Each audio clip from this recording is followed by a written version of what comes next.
السلام عليكم ورحمة الله وبركاته. ودنا تكبراتي عربية ميديا channel ተከታታዮች ኢንሻአላህ የዛሬው ትምህርታችን የሚሆነው የክፍል 74 የአረብኛ የእጅ ጽሑፍ ትምህርታችን ይሆናል ማለት ነው ኢንሻአላህ እንደተለመደው ለአረብኛ ሚዲያ channel አዲስ ሆናችሁ ሰብስክራይብ ያደረጋችሁ ቤተሰብ ሁኑ። እንደዚሁም ደግሞ ላይክ እና ሼር ማድረጋችሁንም አትርሱ። ጀዛኩሙላሁ ኸይር። ኢንሻአላህ ቀጥታ ወደ ትምህርታችን እንገባለን። እንደሚታወቀው ኢንሻአላህ ፊደላቶቹን የብቻ ጽፌላችኋለሁ ማለት ነው በመጀመሪያ ደረጃ። ከዛ በኋላ እነዚህን እያገጣጠም ያው ቃላትን እንመሰርታለን ማለት ነው ኢንሻአላህ። እና ያው ዛሬ የምናየው ከሐምዝ እስከ ሺን ባሉት ፊደላቶች የምንመለከት ይሆናል ማለት ነው ኢንሻአላህ። طيب በደንብ ተከታተሉኝ። ኢ ሲደመር በ ኢ በ እንላለን ማለት ነው። እቺ ኢ ናት፣ ያ አለባት በአምስት ቁጥር ትክክል ያለችዋ ፊደል ማለት ነው። ስለዚህ ኢ ሲደመር በ ኢ በ ለማለት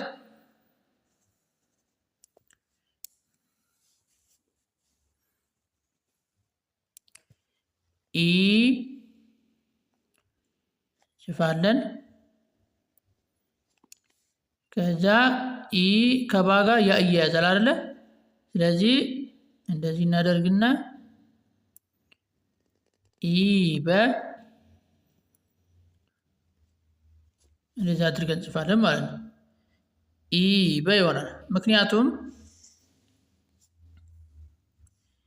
ኢ ብቻውን ሲጻፍ እንደዚህ ይጻፋል ብለናል። አሁን እንዳየነው ከፊት ሲቀጠልበት ደግሞ ያ ከሚቀጥለው ፊደል ጋር ሲያያዝ ማለት ነው እንደዚህ ይጻፋል ብለናል። ከዛ ደግሞ አሊፍ ከኋላ ተቀጥሎበት ያ ደግሞ ከፊት ሲቀጠልበት እንደዚህ ይጻፋል ብለናል። ከዛ ከኋላ ብቻ ሲቀጠልበት ደግሞ እንደዚህ ይጻፋል ብለናል ማለት ነው። ለማንኛውም ይሄንን እንወስዳለን ማለት ነው። እሺ ኢ በለ ማለት ማለት ነው። ኢ ስለዚህ እችን እንወስድና ሲደመር በ ደግሞ ከኋላው የሚቀጠልበትን በ እንወስዳለን ማለት ነው አይደለ? ያ እና ባ ስለሚያያዝ ማለት ነው። ስለዚህ ኢ በ እንደዚህ አድርገን እንጽፋለን ማለት ነው። ኢ በ طيب በመቀጠል ቢ ሲደመር ተ ቢተ እንላለን። ቢተ እቺ አሁን ኢ ያለ ስንተኛ ፊደል ናት? አምስተኛ ፊደል፣ በአምስት ቁጥር ትክክል ያለችው ፊደል ናት። አ ኡ ኢ አ ኢ ኢ ድምጻችንን ረዘም እናደርጋለን ማለት ነው። እዚህ ጋር እንምጣ። ቢ ሲደመር ተ ቢተ ቢተ እንዴት አድርገን እንጽፋለን? ቢ ተ ለማለት እንደዚህ አድርገን እንጽፋለን። ቢ ተ። እሺ በመጀመሪያ ደረጃ ቢ እንዴት ነው የሚጻፈው? ቢ ማለት በ ይሆናል። በ ቡ ቢ ባ ካልን በኋላ ቢ በአምስት ቁጥር ትክክል ያለችዋ ማለት ነው። ቢ ይችላል አይደለ? ስለዚህ ቢ ደግሞ ብቻውን ሲጻፍ እንደዚህ ይጻፋል ብለናል። ከዛ ከፊት ሲቀጠልበት ደግሞ እንደዚህ ይጻፋል ብለናል። በሁለቱም በኩል ከተቀጠለበት ቢ እንደዚህ ይጻፋል። እቺ ያ ናት። ከኋላ ብቻ ከተቀጠለበት ደግሞ እንደዚህ ይጻፋል ብለን ተምረናል ማለት ነው። ስለዚህ የትኛውን ነው የምንወስደው? እቺን እንወስዳለን ማለት ነው። ስለዚህ ቢ ተ ይሆናል ማለት ነው። ቢ ከዛ ተ ቢተ ይሆናል ማለት ነው። طيب በመቀጠል ቢ ሲደመር አ ቢአ ይሆናል ማለት ነው። ቢ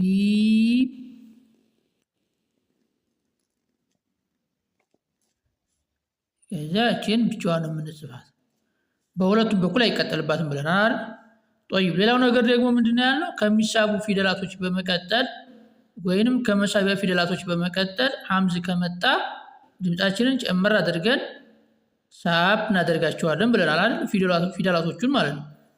ለምሳሌ ቢአ እንላለን። እንዲሁም ደግሞ ከፊደሎቹ ላይ ከላይ ምን ምልክት? እችን የመድ ምልክት ናት። እችን ምልክት እናስቀምጣለን ማለት ነው። ወይንም እችን ምልክት ቁርአን ላይ ካገኘን ቀጥሎ የሚመጣው ፊደል ሐምዝ ነው። እንዲሁም ደግሞ ስናነብ ድምጣችንን ጨመር አድርገን ሳብ አድርገን ከሌሎቹ ለየት ባለ መልኩ ሳብ አድርገን እናነባለን ማለት ነው። ቢአ ብለን ማለት ነው። ጦይብ ስለዚህ ያው ቢ አሁን ያየነው ነው። ሌላ የተለየ ነገር የለውም ማለት ነው። ሌላው ቲ ሲደመር በ ቲበ ይሆናል። ቲበ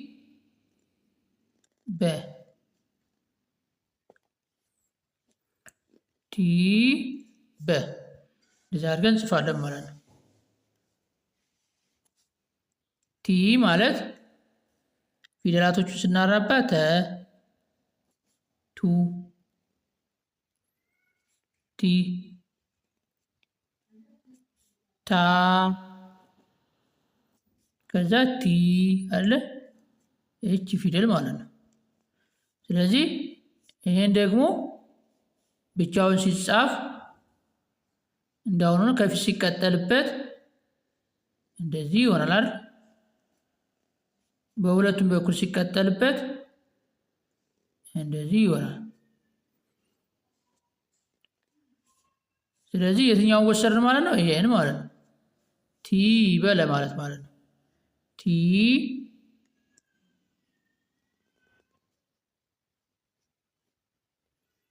በ ቲ በ እንደዛ አድርገን እንጽፋለን ማለት ነው። ጦይብ በመቀጠል ሲ ሲደመር በ ሲ በ ልክ እንደ ታ አድርገን ነው የምንጽፈው። 3 ነጥብ ማድረግ ነው ከላይ እንደዚህ እናደርግና ከላይ 3 ነጥብ ከዛ ፈተሃ ሲበ ይሆናል ማለት ነው። ጦይብ በመቀጠል ጂ ሲደመር አ ጂአ ይሆናል። ጂ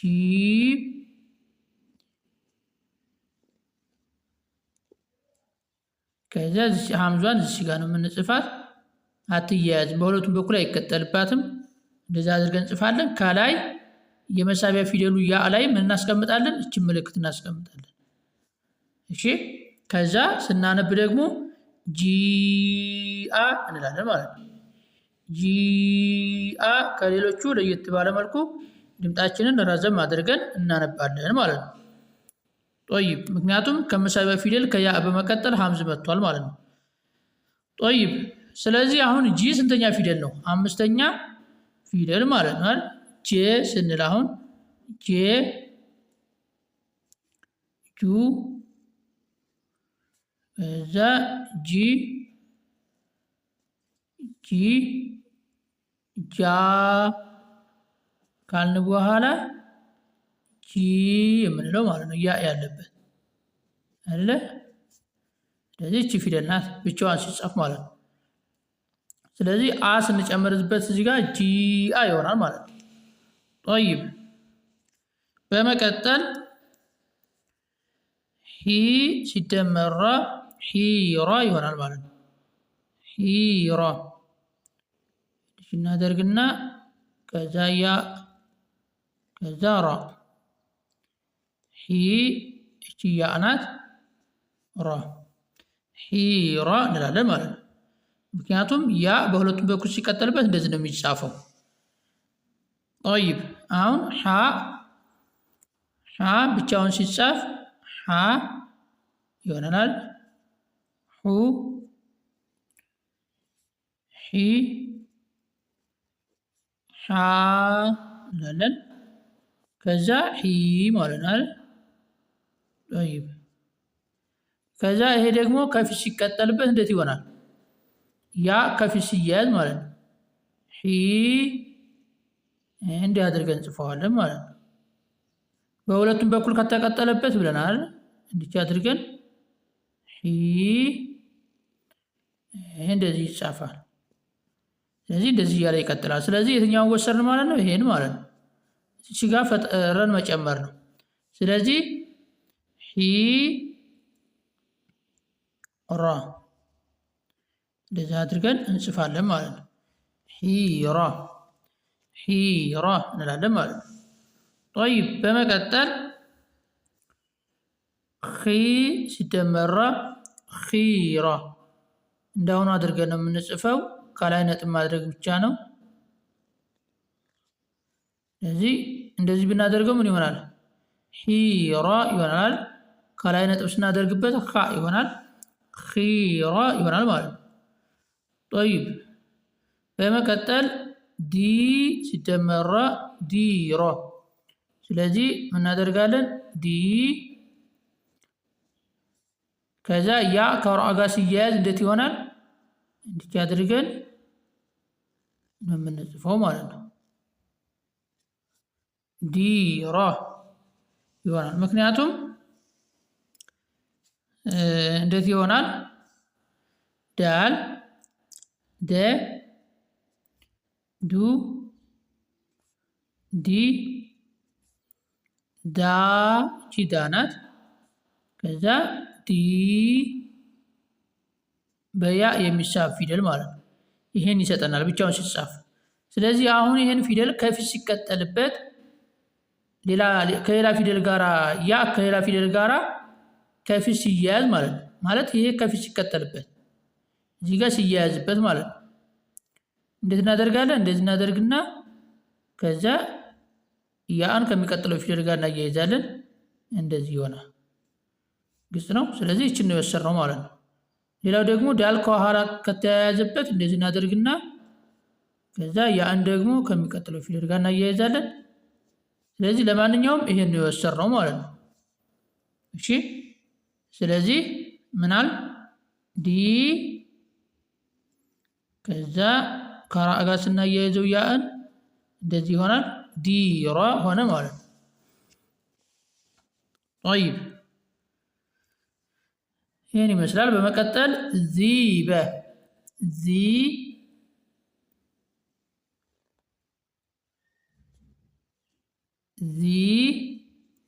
ስለዚህ አሁንም ያን ከበአ ጋር ስናያይዘው እንዴት ይሆናል? ልጅ እናደርግና እንደዚህ አድርገን ነው የምንጽፈው ማለት ነው። እሺ ዚበ ይሆናል ማለት ነው። طيب በመቀጠል ሪበ አሁንም ሪ ያን ከባ ጋር ስናያይዘው ሪበ ብለን ለመጻፍ እንደዚህ አድርገን እንጽፋለን ማለት ነው። ሪበ طيب ከዛ ዚ ሲደመር ዚራ አሁንም ዚ ከዛ ራ ነው አይደለ? ስለዚህ እንደዚህ አድርገን እንጽፋለን ማለት ነው። ዚራ ምክንያቱም ዛይ ከፊት ስለማይቀጠልበት ማለት ነው። ዚራ ይሆናል ማለት ነው። በመቀጠል ሲ ሲደመር ራ ሲራ። ስለዚህ ያ እና ራ እያያዛሉ አይደለ? ስለዚህ እንዴት አድርገን እንጽፋለን? ሲ ከዛ ያ ከዚያ ራ ሲ ራ ይሆናል ማለት ነው። طيب በመቀጠል ሺ ሲደመር አ ሺአ ይሆናል ማለት ነው። طيب ስለዚህ እንዴት እናደርጋለን? ሺ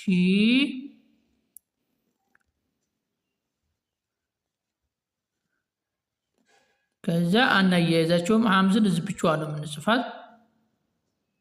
እናደርግና ያ ላይ ከላይ ይችን የመድ ምልክት እናስቀምጣለን ማለት ነው። ስለዚህ ምን ይሆናል? ሺአ ከሌሎቹ ለየት ባለ መልኩ ሳብ አድርገን እናነበዋለን ማለት ነው። ሺ የሚለውን ፊደል ማለት ነው። ሺአ ይሆናል ማለት ነው። ስለዚህ ያው እነዚህን ኢንሻአላህ ወደኋላ መለስ እያላችሁ ፊደሎቹን ካላወቃችኋቸው ወደኋላ መለስ እያላችሁ ሙራጃ አድርጉ። በተለይ ደግሞ ቁርአን ስንቀራ ብዙዎቻችን ላይ ያለው ችግር የመድ ችግር ነው። የመሳብ ችግር፣ የሚሳበውን አለመሳብ፣ የማይሳበውን መሳብ ማለት ነው። ስለዚህ ይህን ችግር ለማስወገድ ምን ማድረግ አለብን? እነዚህን ፊደላቶች መለየትና እንደዚሁም ደግሞ መለማመድ ይጠበቅብናል ማለት ነው። መጀመሪያ ፊደላቶቹን ማወቅ አለብን። የትኞቹ ፊደሎች ናቸው ድምፅ የሚራዘምባቸው፣ የትኞቹ ፊደሎች ናቸው ድምፅ የማይራዘምባቸው የሚለውን ከለየም በኋላ ከዛ በተግባር መለማመድ ይጠበቅብናል። ከዚያ በኋላ ቁርአን ላይ ያለው ችግር ቁርአን ላይ የማይሳበውን ፊደል እየሳብ የሚሳበውን የማንስብ ከሆነ ይሄንን ችግር በቀላሉ ማስወገድ እንችላለን ማለት ነው። ስለዚህ ኢንሻአላህ ሳንንቅ ችላ ሳንል በደንብ መለማመድና